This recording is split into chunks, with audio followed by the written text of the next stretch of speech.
AI is not replacing agency, but agents that are not using AI will be replaced. They talk about lead gen and lead gen. And yeah, you can call 400 people a week, and that's great. And you get the numbers with that. But are you getting conversion?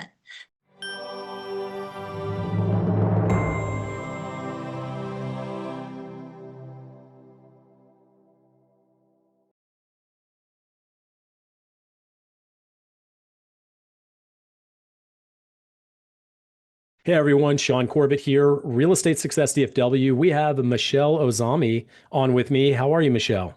I am doing great. How are you today? Doing spectacular. Very well. Michelle, I've been trying to get on here for a while. She's been one of the toughest guests to be able to get on my podcast, and she Not on travels. purpose. Not Yeah, on purpose. she loves to be on camera and she loves to do podcasting. She does a number of different events and shows, and she's been doing it for a couple of years. I knew Michelle because I ran into Ashley Gentry. Coincidentally, I ran into her. It wasn't even an introduction. She was just sitting at Metrotex. We were doing a big event there, and she was sitting at the front. As, hey, you know what? I do a podcast. You might be a good guest for that. And she was just stepping down from the president of Metrotex. And she's, oh yeah, sure, let's do it. So I did that. And then I got to know about Teresa Flood and I got to know about you. And I was like, man, I got to get all three of them at some point. So now you're the third one. And I'm thankful that I got a chance to sit down and do a podcast with you as well. I'm excited. Hey, that's a fun group to be a part of. Teresa's amazing. Ashley's amazing. No pressure. No pressure. But I tell you what, not very many people do I get on. And I do sometimes a little bit of background to see volume. Any agent that comes on my podcast, they've got to have one of two things, or if not both. Generally, I like to see 100 transactions maybe in the last 5 years. Just it's enough that you have a passion, you have something to offer the audience, and you're not so new that we're all struggling together and we don't have answers. And then the other aspect would be someone that's got a pretty strong social media, so that way I can connect with their audience and we can help grow together. Absolutely. Michelle has both, but she on Zillow, she had over 1,000, and then she corrected me, as I know, because it's way underestimates what I've done in volume as well. She's telling me she's got over 3,000 houses. I don't know. I can't even think of more than another one or two agents that even comes close to that. So Michelle, that's incredible. Thank you. Thank you. Keep in mind, I do have a career that spans 20 years. I started when I was 12. Yeah. So I've been doing this for a very long time and I love it. It's a lot of fun, but yes, the transactions have added up. It's hard to think about sometimes. And there's been years when I have felt every single one of those transactions. Yeah, back when we got licenses, they would give them out in Cracker Jack boxes. I understand. I actually did get a license in '05. So Did you? yeah, I've been at this for a while as well, but Okay. I didn't go into it till about 2008. Just like you, we get into it and the foreclosure crisis hits. And if it's like getting through where we are now, if you make it through here, that says so much more about you, and you have a sustainable potential business there. Absolutely do. You have resilience and you've learned a completely different way to do your business, which is so important. Sure. I always ask this. You could do a lot of things. You're an entrepreneur. You have a lot of drive. And I know you're in the coaching space as well when it comes to real estate.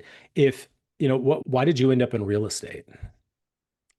Oh my gosh. Does anyone intend to end up in real estate? I think No. it's cool now. More and more we are seeing the newer generation choosing real estate as a career, which I wish if I could go back, I wish I would have done that.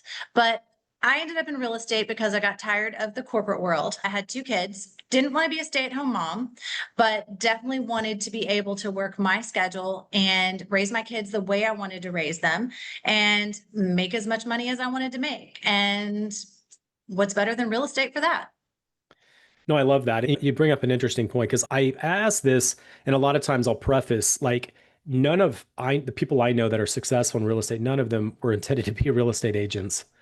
It's not something that you grow up thinking. And then I started thinking there are exceptions. Those that are born into the business, they become exceptions. Like my son, he's 11, and he's still for 2 years he keeps telling everyone he's going to be a real estate agent. And I'm like, son, you do where you're passionate at. If you want to do real estate, I'm not going to make it easy for you. I'll just go ahead and tell you that right now. I'm going to make it hard. Love it. And you're going to learn it and you're going to own it. It's not because daddy gave it all to you. You're going to earn it. But yeah, so I've got 4 kids in elementary school, so I'm in a totally different space. Yes, no, I have three basically grown kids and they aren't touching real estate with a 10-foot pole. I can tell you that. So they learned their lesson.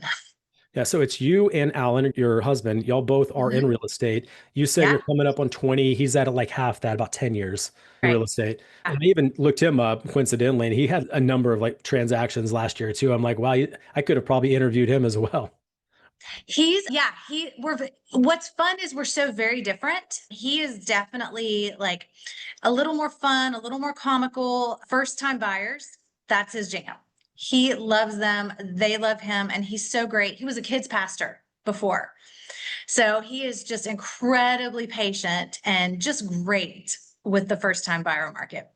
Me, I'm a little less patient. I move a little faster. I'm not so good with those first time buyers. But we all Oh, I have our got you. niche, and that's what's cool about real estate is we can do that. Yeah. And sometimes you can be interviewing someone and said, you might be a really good fit for my husband, or it could be a vice versa. And you know, probably even talking with them who might be a better fit for him. And that's good to know. I know your husband's very big into artistic painting and stuff like that. I've been seeing that on Facebook a lot. Yeah. Totally different direction. Yeah, for sure. For sure. Yes. No, he actually during COVID, he decided to really resume his artistic endeavors, which was great. He took some extra time and worked behind the scenes instead of being so active with transactions, was doing all of our graphics and our social media and all of those things while he was painting in every room in our house. As a very modern minimalist, having a husband who likes to have stuff everywhere is really hard, but we've managed to make it work. And so, yeah, as his career has grown in the art world, he's stepped back in to pick up and do more transactions because he's got a steady thing going with his art career. He's actually going to be doing a show in Brooklyn here in a couple weeks. So we'll be out Wow. there. Yeah, Yeah. I'm excited. It's going to be a Yeah, lot I've of seen your fun. Facebook posts. Y'all have done some shows. I think it's incredible. That's a hard thing to break. You think real estate's hard to break into? Right. Try becoming an artist that can survive and make money. Oh, I can't even imagine. Yeah, without having a real estate background and a sales background, I don't know how anyone would do it independently. Yeah, it's been an interesting journey for sure. All right, so we both started when the market went absolutely bananas and crazy, and you couldn't Yeah. sell a house. I was working full time even at the time. I remember I was vice president of human resources, and I had over 20 listings, and I was not a full time agent. And they just would sit, and you would hold listings for sometimes a year and a half. They just wouldn't Yeah. sell. I just remember being there thinking, like, I thought I was doing great. I have 20 listings. Look at me. But if they're not selling, no one's making any money. Now we're back in a market. Obviously, it's not that. It's similar. Sellers are still having struggles getting it moved, but buyers aren't buying either. So nobody's really making activity, and the transaction count's really low. So we've got It's right. a challenge in the current market. So what do you advise people in surviving the current market? What's some things that you would share with them? From a listing standpoint, the first thing you have to do is really learn to communicate well with your sellers on a regular basis. That's what I'm seeing. We have so many agents that are newer in the market and haven't experienced this. Listings are still where it's at. I will always prefer being a listing agent, but you have to understand that they're going to sit on the market longer. And that means you're going to have to communicate with your sellers more often, more effectively, and more impactfully. Like they have to be a part of the process and you have to be in constant communication with them. And that's hard because sometimes you feel like you don't have anything to say. So I think that's the biggest thing is it's staying in communication with them so they don't fire you is really what it boils down to. And making them feel comforted and that you know what you're doing and you were the right expert for them to hire. For building a sustainable business, listings are always going to be the right answer. It's hard to explain that even when a slow market. Yeah, Yeah, I would like to have three active buyers writing contracts right now. Those sure. would be low-hanging fruit. But the reality is selling homes still generate 2 to 3 transactions for far less effort of our time. It's just a better, more efficient. That was Gary Keller taught that, right? Way back Absolutely. in The Yeah, Millionaire Agent. I only took two major principles out of that book. One was you win through selling houses, not by working as the buy side. So ultimately, you want to absolutely. be the one, and you control the market generally. Sellers Yes. still have a little bit of control here. Yeah. They can always say no. Buyers have to just take the offer and take a shot, but it's not their decision. The sellers ultimately give us the key to move forward. And from a personal aspect too, when you are primarily a listing agent, it gives you more control over your schedule. You have the ability to pick your kids up from school or to go on vacation or whatever it is that you need to do, you are able to work around your listing schedule. It's a lot easier than when you're showing buyers. I'm glad you talked about that. I've just realized as part of my business, because I had that happen in the spring. I had one listing that the seller, they only gave me 3 weeks and then they fired me. And they were just, it's This just a, year, yeah, this year. Yeah, this year. And it was when the the same days on time. market's like 60 days.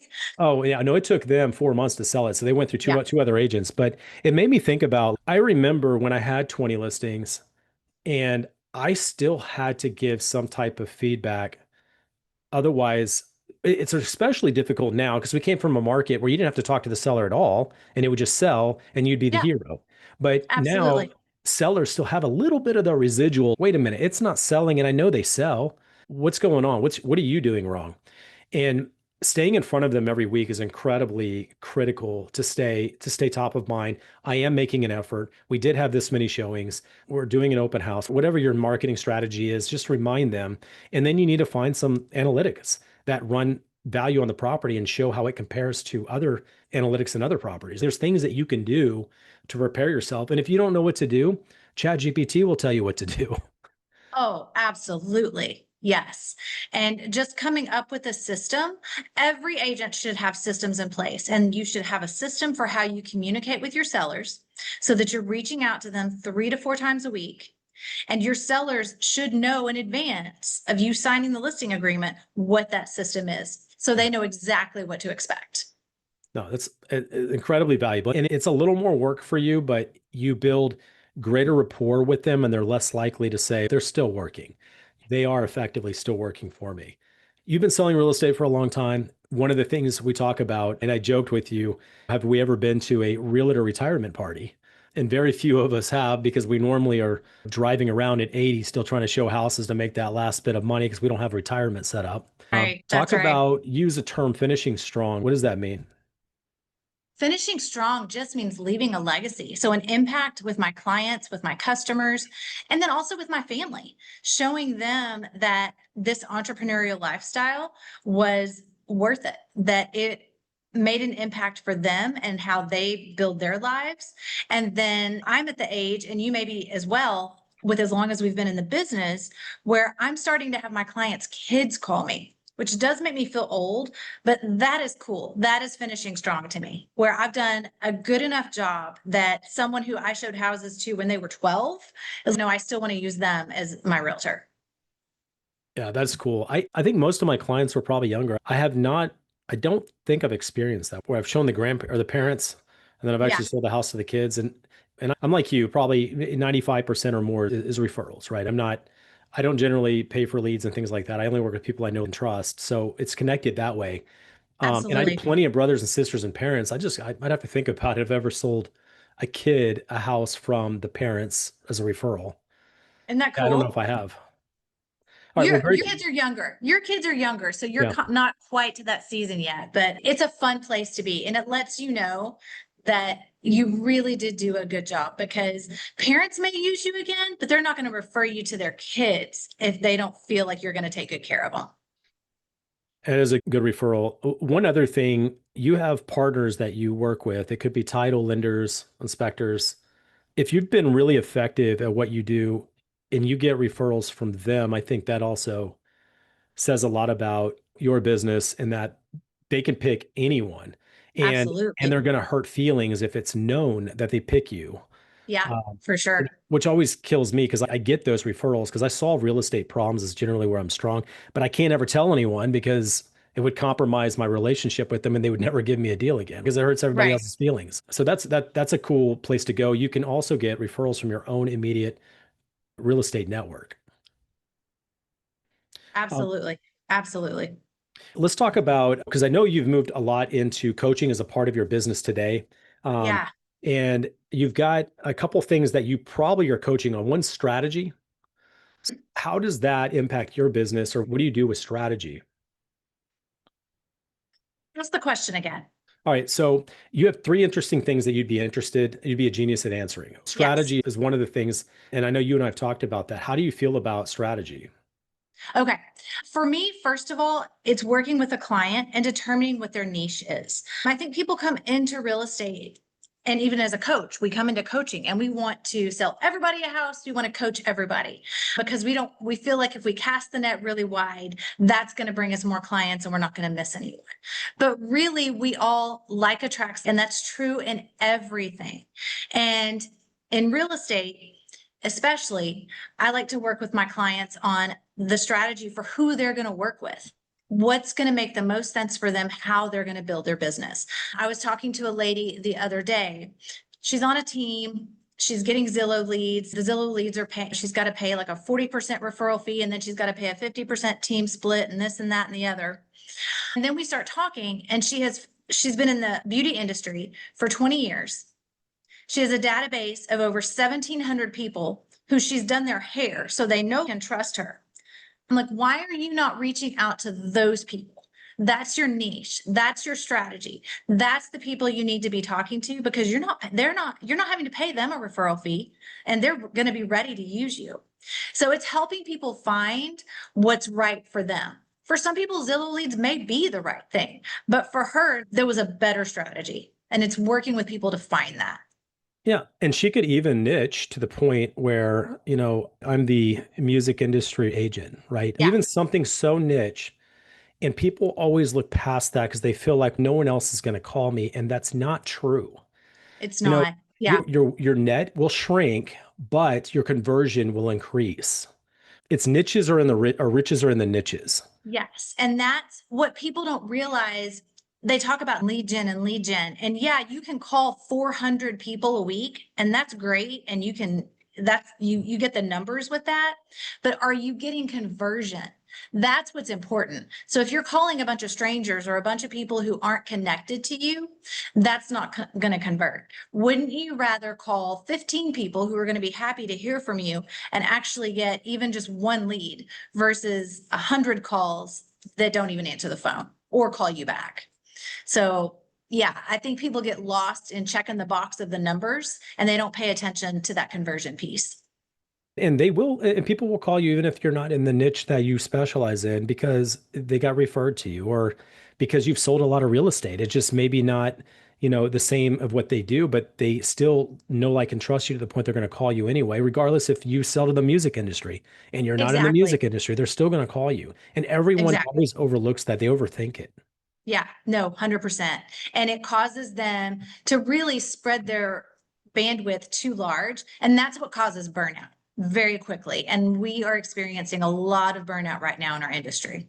Yeah, I looked on your Zillow map and you're hyper focused in that South Dallas, Midlothian, and you sell tons and tons. I saw Yeah. the number of transactions and the dots weren't very spread out. I was like, now that's someone that knows how to hyper focus an area. That's my area. It's funny because I live in Uptown in Dallas, Yeah, yeah. but when I started, so my family is from the Ellis County, Waxahachie area. I went to high school in DeSoto. That is just my area. It's not that far of a drive, and it's not like I drive there during heavy traffic times. I don't have to be there at 8 o'clock. So I've learned to stick to the areas that I know. I am transitioning a little bit now. So we live in Uptown. We've lived here for a long time. So I know this area very well. So something new that I'm breaking into, so to speak, is that lock and leave lifestyle for my age. That's the empty nester that wants to be able to just lock up their place and go visit their kids wherever they may be and then come back. So I'm excited to be experimenting with that. It's a lot of fun. Okay. And that means finding homes that are a certain type of condition, experience so that they can just live short term, like maybe 1,200 square foot house or something. And Yeah, they so just, we live in a high rise right now, and yeah. we're actually moving in a couple weeks to a townhome, but it's still small. It's got a tiny yard because of the dogs, but we can just lock that up and leave anytime we want. There's no maintenance to it, just that simple. I'm 51. I'm not ready for a retirement home or anything like that, but we used to live in Midlothian. I don't want the big yard with the acre and all of that to take care of, but I still want something really nice with really nice amenities. And I feel like a lot of people in my age group are the same way. And I've been to a couple of your coaching classes. You talk about time management. It's a real critical thing. Yeah. So I know you're on that side. I know when you get up there, like with Ashley or someone else, and they're like all over the place. Yeah. And you're hyper focused on time management and when we do things. So how does time management play into your success in real estate? I learned very early on. So I am a product of Buffini coaching. And he taught me very early on that the more you plan, the more freedom you actually have, which does sound counterintuitive. And as entrepreneurs, we come into this thinking, oh, no one's going to tell me what to do. I'm going to make my own schedule and do all the things. And really, the more you schedule, the more you plan, the more freedom you're going to have. And the truth is, what gets scheduled, it's so cliche, but what gets scheduled gets done. If you go into your day with no plan whatsoever, nothing's going to get done. That's how it's going to go. So, yeah, I plan every moment of my day, and I'm very serious and I'm very intentional about that. Things happen where I get derailed, and I can tell when I miss a week of properly planning, it throws everything off. And I don't like that feeling. So I try to sit down on Sundays, and that's when I put my weekly plan together, and I plan everything. I remember you talking about, I know you're big into running and just staying very fit and active. Yeah. And yeah. And I know Ashley was not that way. She is not interested in running or any of those things. Because you're talking She about does not want to run. hiking and it's like No. making her sweat thinking about it. It was funny. Yeah. Pickleball. She is all about the pickleball. That's true. Yeah. Yeah. She's very Yes. competitive. She'll play some pickleball. Yeah. If you do not have anything on your calendar, then I would think you're unemployed. Exactly. Exactly. Or you've intentionally scheduled that. And that's how it should be. If you're planning to take the day off, then you've intentionally scheduled that time off. Otherwise, every part of your calendar should be scheduled out. Yeah. I have a very tense structured schedule. I'm not even that structured, but I have to, or I won't remember all the events and things that I'm doing. So I feel you. Let's talk about this is another hot topic. How has AI been a part of your business? What have you done with AI? Oh my gosh, I love AI. I've used AI for everything from calendar planning, slideshow development, the basic listing descriptions, putting together coaching programs.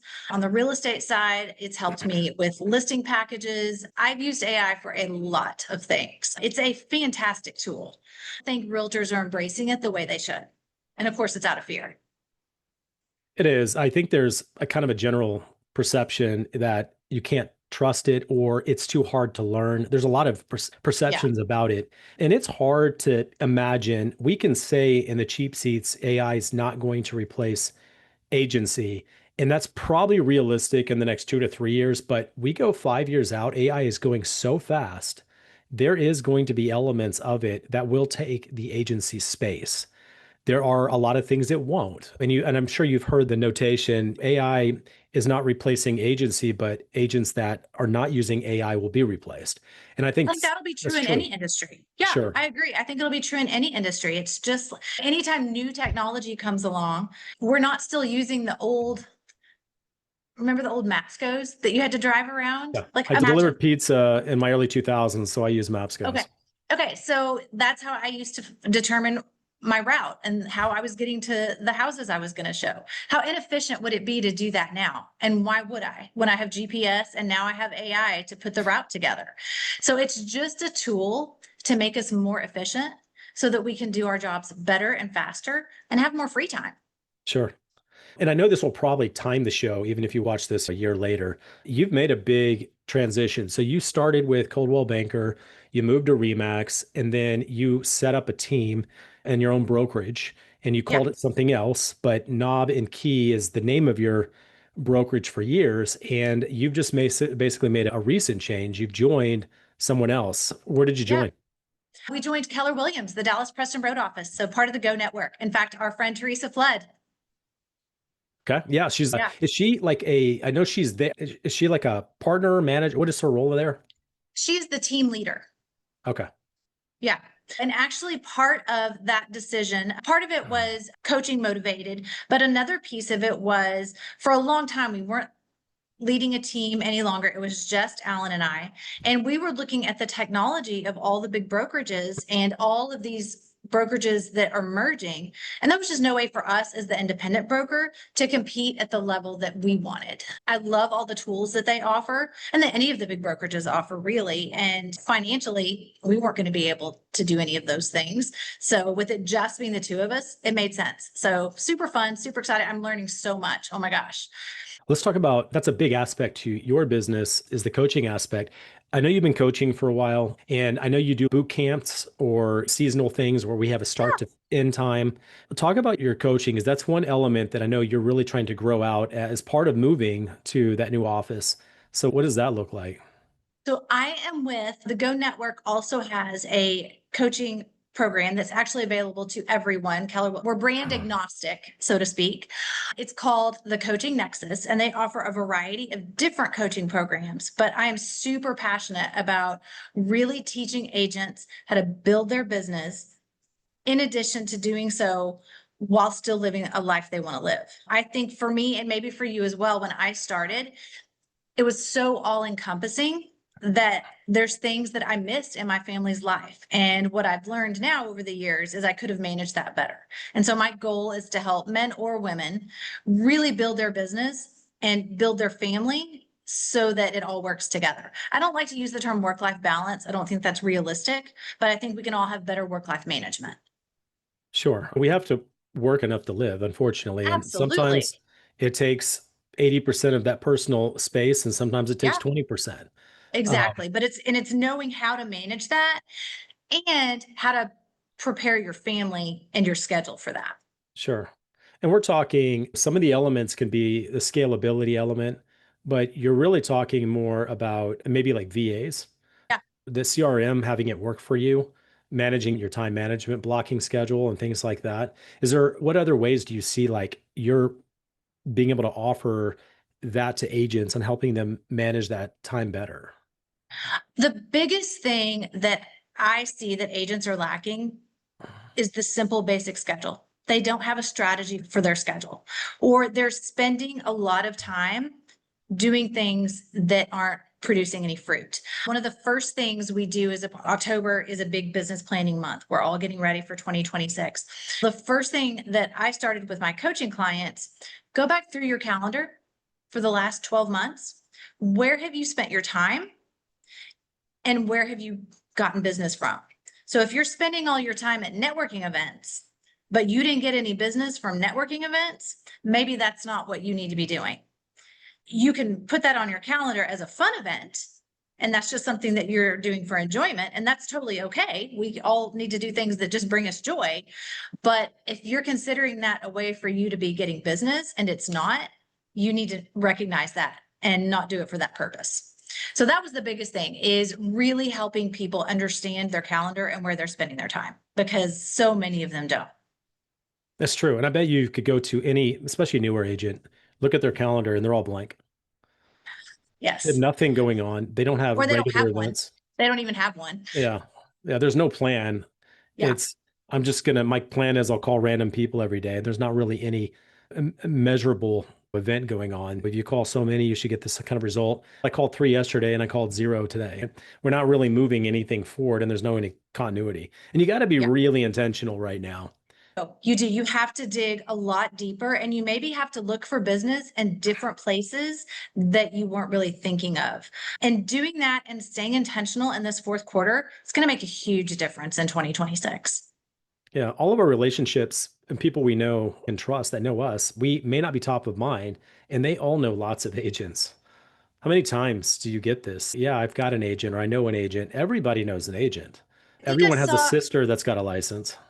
oh yeah, the sister, the brother. I saw a statistic that for every person that is your client on Facebook, that same client likely has at least 8 other agents that they know that they're following. So you've got to have strategies to make sure that you're the top of mind and you're the agent they call when the time comes. You have to be consistent. Yeah, it's a tall order for most agents to get into, but it's just more competitive now. It is what it is. Again, if you make it through this and you can sell even the 10 or 12 houses a year, you're going to be in the top 5%. I mean, that's all Easily. you got to do. And if Yeah, you're in the top 5%, that means that when the market does turn, and at some point we know it will, we've been doing real estate long enough, it will turn and that opportunity will turn. That top 5% now gets 20, 25 transactions, not 10 or 15 transactions. absolutely. Even if you didn't grow, you're inevitably going to be in a place where you can get more transaction opportunity. Absolutely. Because you were intentional, consistent, and staying in front of your clients and your sphere, not buying leads, not doing any sort of like flashy stuff. That unfortunately is not what built a business. This business is just hard work and digging into the people. I love it. All right. One question. Do you have any hobbies? Hobbies. I consider running a hobby.